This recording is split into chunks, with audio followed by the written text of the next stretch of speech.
Charter చట్టాలు. British ప్రభుత్వం భారతదేశంలో ఈస్ట్ ఇండియా కంపెనీ పరిపాలనను నియంత్రించడానికి తీసుకువచ్చినవే చార్టర్ చట్టాలు. చార్టర్ అనగా ఒప్పందమని అర్థం. 1793 చార్టర్ చట్టం. 1793లో ఈ చట్టం ద్వారా ఈస్ట్ ఇండియా కంపెనీ హక్కులు, ప్రత్యేకాధికారాలను మన దేశంలో మరో 20 సంవత్సరాల వరకు కట్టబెట్టింది. అయితే కొన్ని నియంత్రణలు ప్రవేశపెట్టబడ్డాయి. వీరి తీర్మానాలపై గవర్నర్ జనరల్కు వీటో అధికారం కల్పించబడింది. ఈ చట్టం ద్వారా లండన్లో భారత వ్యవహారాలకు చెందిన బోర్డ్ ఆఫ్ కంట్రోల్ సభ్యుల కార్యాలయ జీతాలను, ఇతర ఖర్చులను కంపెనీ భరించాలి. భారతదేశంలో వ్యాపారం కొనసాగించడానికి వ్యక్తులు, కంపెనీ ఉద్యోగులకు లైసెన్సులు మంజూరు చేసే అధికారం కంపెనీకి ఇవ్వబడింది. భారతీయులకు వారి హక్కులు, అధికారాలను పరిచయం చేయడానికి చట్టాలని ముద్రించి భారతీయ భాషలోకి అనువదించారు. 1813 చార్టర్ చట్టం. మరో చార్టర్ చట్టాన్ని 1813లో చేశారు. కంపెనీ ప్రత్యేకాధికారాలు పునరుద్ధరించబడ్డాయి, కానీ భారత భూభాగాలపై సార్వభౌమత్వాన్ని బ్రిటిష్ క్రౌన్ కలిగి ఉంది.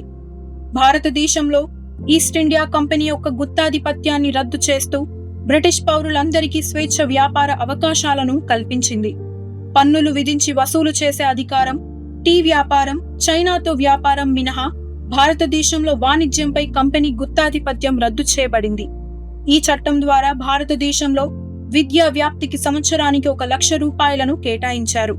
తొలిసారిగా క్రిస్టియన్ మిషనరీలను అనుమతించారు. 1833 చార్టర్ చట్టం. దీనిని సెయింట్ హెలెనా చట్టం అని అంటారు.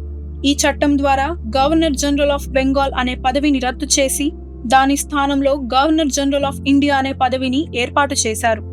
మొట్టమొదటి governor general of India lord William Bentinck భారతీయ చట్టాలను క్రోడీకరించడానికి లా కమిషన్ను ఏర్పాటు చేశారు.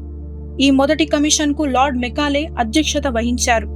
ఈ చట్టం ద్వారా గవర్నర్ కార్యనిర్వాహక మండలి సభ్యుల సంఖ్యను 3 నుండి 4కు పెంచి అందులో ఒక న్యాయ సభ్యుడైన లార్డ్ మెకాలేను చేర్చారు.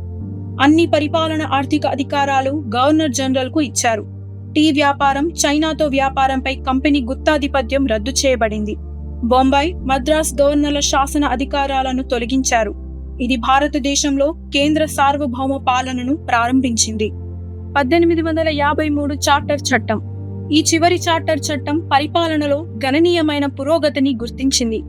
ఈ చట్టం ద్వారా ఈస్ట్ ఇండియా కంపెనీ పరిపాలన కొనసాగించినప్పటికీ గత చార్టర్ చట్టాల మాదిరిగా కాల పరిమితిని నిర్దేశించలేదు. దీని ద్వారా బ్రిటిష్ ప్రభుత్వం కంపెనీ పాలనపై తన పూర్తి నియంత్రణను స్పష్టంగా చూపించింది. ఇది గవర్నర్ జనరల్ కౌన్సిల్లో శాసనాలు రూపొందించడానికి, ఇండియన్ సెంట్రల్ లెజిస్లేటివ్ కౌన్సిల్ను, అలాగే కార్యనిర్వాహక విధులకు మరో కౌన్సిల్ను ఏర్పాటు చేసింది. 1853 చార్టర్ చట్టం యొక్క మరో ముఖ్యమైన అంశం సివిల్ సర్వీసుల నియామకాల్లో ప్రతిభ ఆధారిత విధానాన్ని ప్రవేశపెట్టడం. ఈ చట్టం ద్వారా సివిల్ సర్వీసుల్లో నియామకాలకు పోటీ పరీక్షల విధానాన్ని సూచించారు.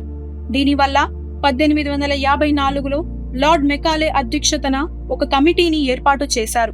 ఈ కమిటీ సిఫార్సుల మేరకు 1855 నుండి సివిల్ సర్వీస్ ఉద్యోగాల కోసం మన దేశంలో పోటీ పరీక్షలు నిర్వహించడం ప్రారంభమైంది.